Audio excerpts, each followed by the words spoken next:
सिलसिले में नीतीश कुमार को, तेजस्वी यादव को और देश के वजीर आजम नरेंद्र मोदी को, तीनों को बिहार की जनता से माफी चाहनी चाहिए। इन सब तीनों ने मिलकर बिहार की जनता को एक बहुत बड़ा धोखा दिया है और यकीनन इसमें सबसे बड़ा रोल है नीतीश कुमार का।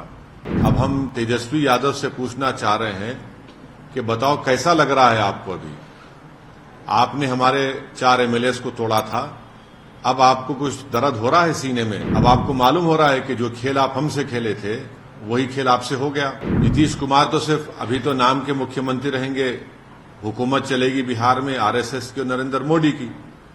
हम तो यही चीज को रोकना चाह रहे थे। नीतीश कुमार को लगता है कि मैं जब तक जिंदा रहूं मुख्यमंत्री रहूं, और बीजेपी को लगता है कि भाई हर चीज हमको मिल जाए, चाहे कुछ भी हो, किस तरीके से हो जाए। इस सिलसिले में नीतीश कुमार को, तेजस्वी यादव को और देश के वजीर आजम नरेंद्र मोदी को, तीनों को बिहार की जनता से माफी चाहनी चाहिए। और तीनों पार्टीज ने मिलकर बिहार की जनता को जो बातें की हैं और जो वादे किए थे और अपनी पॉलिटिकल आइडियोलॉजी की बात की थी, उन सब तीनों ने मिलकर बिहार की जनता को एक बहुत बड़ा धोखा दिया है और यकीनन इसमें सबसे बड़ा रोल है नीतीश कुमार का। नीतीश कुमार कल तक हमको गाली देते थे कि ओवैसी बी टीम है। अब नीतीश कुमार को शर्म नहीं आती उसी जगह पर जाकर बैठने के लिए जहां पर हम पर इल्जाम लगाते थे। और नीतीश कुमार ने पॉलिटिकल अपॉर्चुनिज्म कहना तो अंडरस्टेटमेंट होगा, उन्होंने हर चीज का रिकॉर्ड तोड़ दिया है और कोई उनकी बात का न एतबार है न भरोसा है। मैं शुरू से कह रहा था कि नीतीश कुमार फिर से बीजेपी में जाएंगे, मगर लोग हमारी बात को यकीन नहीं कर रहे थे। अब हम तेजस्वी यादव से पूछना चाह रहे हैं कि बताओ कैसा लग रहा है आपको? अभी आपने हमारे 4 एमएलएस को तोड़ा था, अब आपको कुछ दर्द हो रहा है सीने में? तकलीफ हो रही है आपको अपने भेजे में? अब आपको मालूम हो रहा है कि जो खेल आप हमसे खेले थे वही खेल आपसे हो गया? और तेजस्वी यादव और उनकी पार्टी धोखा दी है। 2 मर्तबा नीतीश कुमार को उन्होंने मुख्यमंत्री बनाया। बताइए अब क्या हासिल हुआ आपने? बीजेपी को आपने सत्ता दे दी। नीतीश कुमार तो सिर्फ अभी तो नाम के मुख्यमंत्री रहेंगे, हुकूमत चलेगी बिहार में आरएसएस की और नरेंद्र मोदी की। हम तो यही चीज को रोकना चाह रहे थे। एमआईएम पार्टी इसी को रोक रही थी।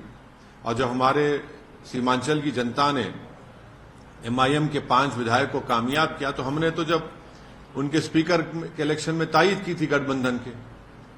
मगर तेजस्वी यादव को और उनके परिवार को ऐसा लगता है कि बिहार की जनता एक तरफ और उनके परिवार से कोई भी मुख्यमंत्री बन जाए।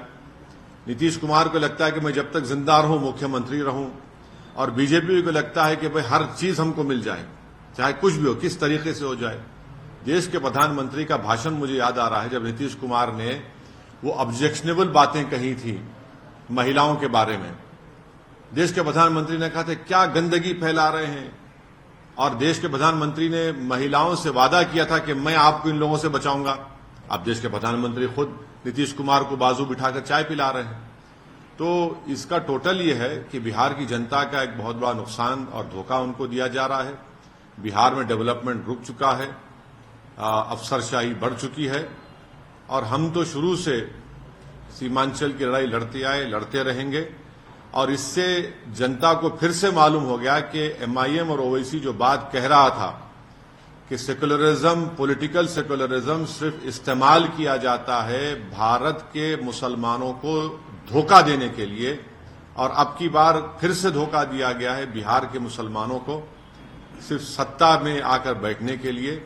मैं उम्मीद करता हूं कि न सिर्फ बिहार बल्कि पूरे देश के जो अल्पसंख्यक समाज, मुसलमान और जो हमारे सेकुलर जहन रखने वाले हिंदू, ओबीसी और दलित भाई हैं, वो देखेंगे इन चीजों को कि कैसे सेकुलरिज्म के नाम पर चुनाव में तो वोट लिया जाता है और उसके बाद फिर आपकी वोट को ले जाकर आरएसएस और मोदी के झोली में रख दिया जाता है।